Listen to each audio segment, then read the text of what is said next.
Hi everyone, so I've got this box frame which I got from I got it from the range, and what I've done is I've glued the back on and I've put hot glue all the way around the edges, and I also painted it black, and the hot glue is to seal around the edges, make sure there's no gaps, otherwise the sand I'm going to use is going to escape. Then what I'm going to do is I'm going to take some sand. This is just white sand that's normally used as like a reptile substrate. There might be bits in it because I have used it before and recycled the sand. It's just bits of flower petal and stuff. I don't have a sieve, so whatever's in there is going to be in there. I will take the bigger bits out. And I'm just going to put my sand into this little tray that I've made. I like using the box frame because there's like a lip here that sticks inside, and it just helps stop things spilling out.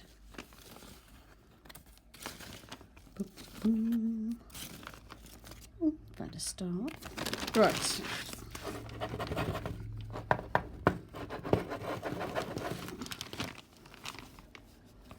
Put a bit more in.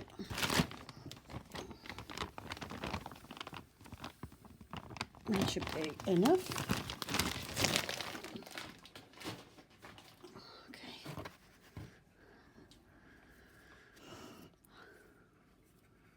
Okay, so I've got the sand in here now, and I like to use sand to represent the element of earth. Oh, I have a leak, which is why I use the hot glue. Apparently my hot glue hasn't been enough. Okay, so I've fixed the leak, so I'm no longer leaking loads of sand all over my desk.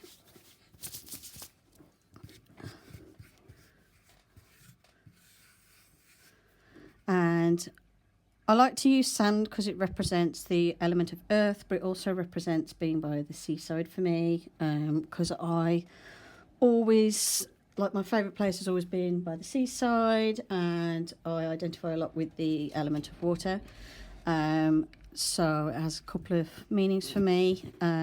So I like sand. This has got a little bit of glitter and some lavender mixed into it. You can use this to just display your crystals. You could use it to charge them. You can use it to put jewellery in, obviously, but you're just going to have to clean the sand off after.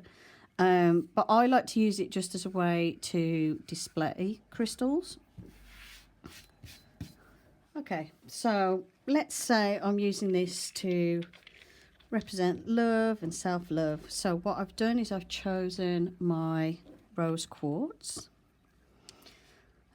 just the pieces I found in my collection, and I'm going to place those into the sand. I'm just going to decide how I want them to be arranged.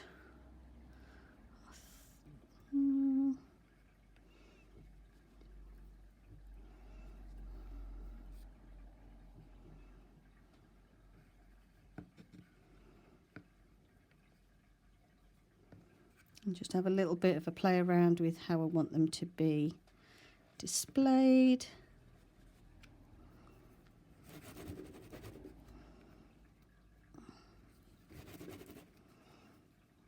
You can shake any dents out the sand. Maybe put 4 of them like that. Okay, let's move this one a second.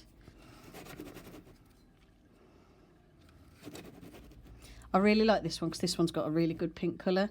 This one faded a bit. That was my fault. I thought it was out of the sunlight, but it wasn't. But that's okay. I don't mind.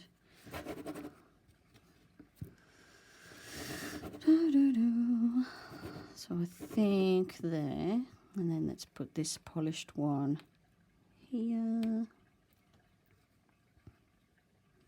like so.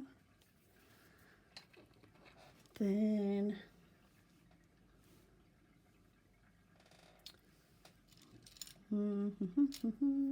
Just deciding what I want to place in the middle.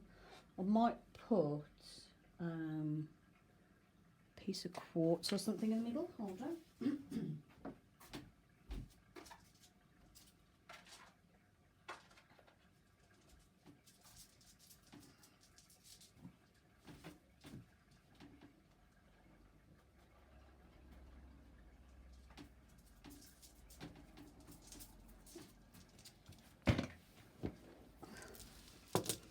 I think I will put this rutilated quartz in. Put that in the middle, like so. Then what I'm going to do is decorate it.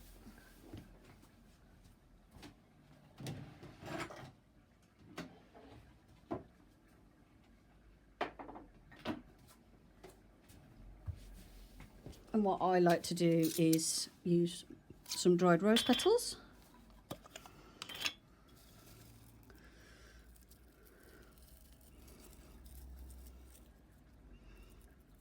Obviously you could use this if you're doing a love, like a love working.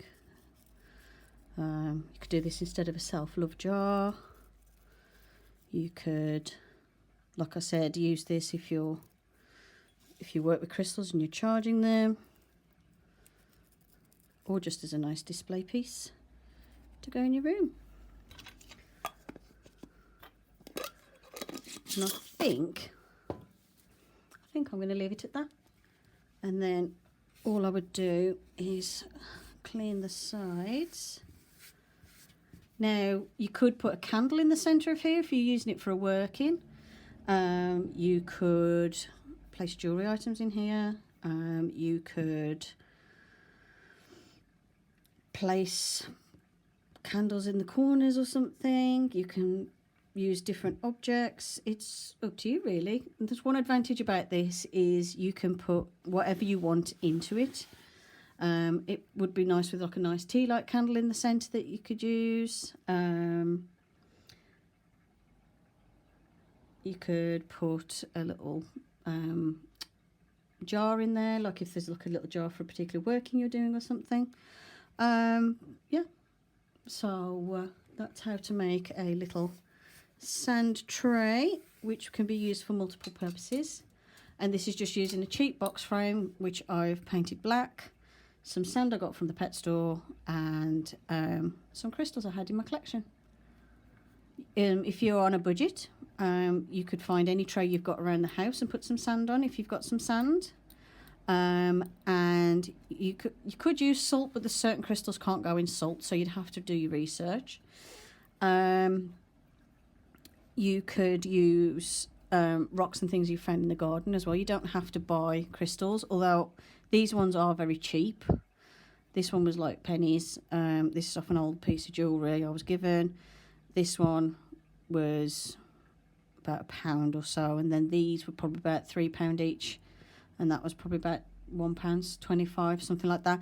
They're not expensive crystals, these, because rose quartz is, and obviously quartz is the most abundant mineral, so it's quite easy to most abundant crystal I should say, so it's quite easy to pick up chunks of it quite cheaply. And rose quartz, there's loads of it that people find anyway. So yeah, I hope you enjoyed this little video. Blessed be, and bye for now.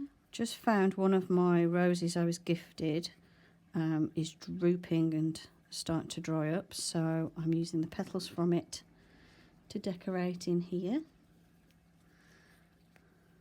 like so. And these will dry out, these petals, and be like the ones that are already in there, just slightly larger. Which is fine. It's fine if they dry out. And you can put a bit of glitter on, you can put anything you like. So yeah, hope you've enjoyed this video. Thank you for watching, and I'll see you in the next one. Bye for now.